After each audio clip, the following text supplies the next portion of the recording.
और अब बात गोवा में होने वाली शंघाई सहयोग संगठन यानी SCO की मीटिंग की। इस मीटिंग में शामिल होने के लिए सभी सदस्य देशों के विदेश मंत्री गोवा पहुंच चुके हैं। चीन और रूस के विदेश मंत्रियों के अलावा पाकिस्तान के विदेश मंत्री बिलावल भुट्टो भी SCO की बैठक में शामिल होने के लिए गोवा में हैं। ऐसे में सबकी नजर बिलावल भुट्टो पर है। आखिर क्या है ये SCO और इस बैठक की अहमियत क्या है, इस खास रिपोर्ट में।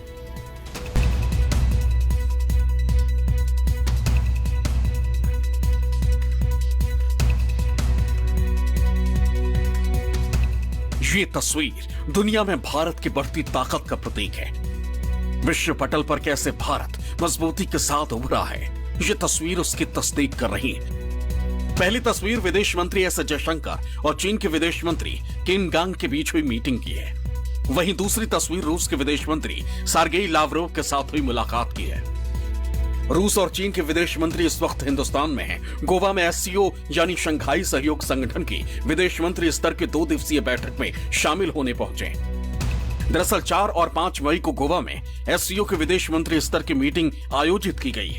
भारत इस मीटिंग की मेजबानी कर रहा है। ये महत्वपूर्ण बैठक दिल्ली में जुलाई में होने वाले SCO नेताओं के शिखर सम्मेलन के लिए मंच तैयार करेगी। ये बैठक ऐसे समय पर हो रही है जब यूक्रेन युद्ध को लेकर रूस और पश्चिमी देशों में तनातनी है। चीन के विस्तारवादी रवैये को लेकर भी चिंताएं व्यक्त की जा रही। पूर्वी लद्दाख में लंबे समय से जारी सीमा विवाद की वजह से भारत चीन के बीच संबंधों में भी खटास चल रही है और ऐसे हालात में भारत के विदेश मंत्री एस जयशंकर SCO की इस मीटिंग की अध्यक्षता कर रहे हैं। मीटिंग में शामिल होने के लिए SCO के तमाम सदस्य देशों के मंत्री पहुंचे। चीन के विदेश मंत्री किम गांग और रूसी विदेश मंत्री सर्गेई लावरोव के साथ एस जयशंकर ने मीटिंग सहित मुलाकात के अपने इरादे भी जता चुके हैं। लेकिन इस मीटिंग में सबकी नजरें पाकिस्तान के विदेश मंत्री बिलावल भुट्टो जरदारी पर टिकी है। पाकिस्तानी विदेश मंत्री बिलावल भुट्टो भी SCO की बैठक में शामिल होने के लिए गोवा पहुंचे। चूंकि पाकिस्तान SCO का हिस्सा है, ऐसे में बिलावल भारत तो आ गए, लेकिन उनके भारतीय विदेश मंत्री के साथ बातचीत का कोई कार्यक्रम तय नहीं। ये किसी पाकिस्तानी विदेश मंत्री का 12 साल बाद भारत दौरा है। इससे पहले 2011 में तत्कालीन विदेश मंत्री हिना रब्बानी खार भारत आई। बिलावल का भारत दौरा इसलिए भी अहम है क्योंकि वो लगातार कश्मीर मुद्दे पर जहर उगलते रहे। वक्त बेवक्त वो कश्मीर का राग अलापते रहे। ऐसे में देखना दिलचस्प होगा कि जब SCO के सभी देशों के विदेश मंत्री एक टेबल पर आएंगे तब बिलावल भुट्टो क्या कहता है। SCO की बैठक के लिए पाकिस्तान के विदेश मंत्री का भारत आना पाकिस्तान में भारत के प्रति बदलते रवैये को भी दर्शाता है।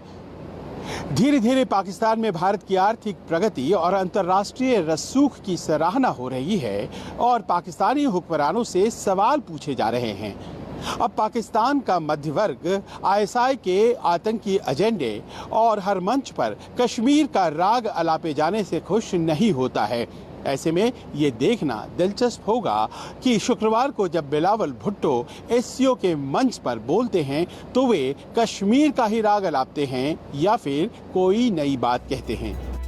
बता दें कि SCO यानी शंघाई सहयोग संगठन 8 देशों का एक संगठन है जिसकी स्थापना 15 जून 2001 को चीन के शंघाई में हुई थी। चीन के अलावा भारत, रूस, पाकिस्तान, कजाकिस्तान, किर्गिस्तान, तजाकिस्तान और उज्बेकिस्तान इस संगठन के सदस्य देश हैं। भारत और पाकिस्तान 2017 में SCO के स्थायी सदस्य बने थे और इतने कम समय में ही भारत SCO के देशों में एक महत्वपूर्ण देश के रूप में उभरा है। भारत इस साल के लिए समूह की अध्यक्षता कर रहा है। माना जा रहा है कि इस बार संगठन में आपसी सहयोग बढ़ाने के तरीकों पर चर्चा के अलावा कारोबार, निवेश और क्षेत्रीय शांति जैसे अहम मुद्दों पर चर्चा हो सकती है। साथ ही आतंकवाद की चुनौतियों के अलावा यूक्रेन युद्ध के प्रभावों पर भी चर्चा हो सकती है। ऐसे में अब पूरी दुनिया की नजर गोवा में होने वाली इस मीटिंग पर टिकी है। दिल्ली से संजीव त्रिवेदी के साथ ब्यूरो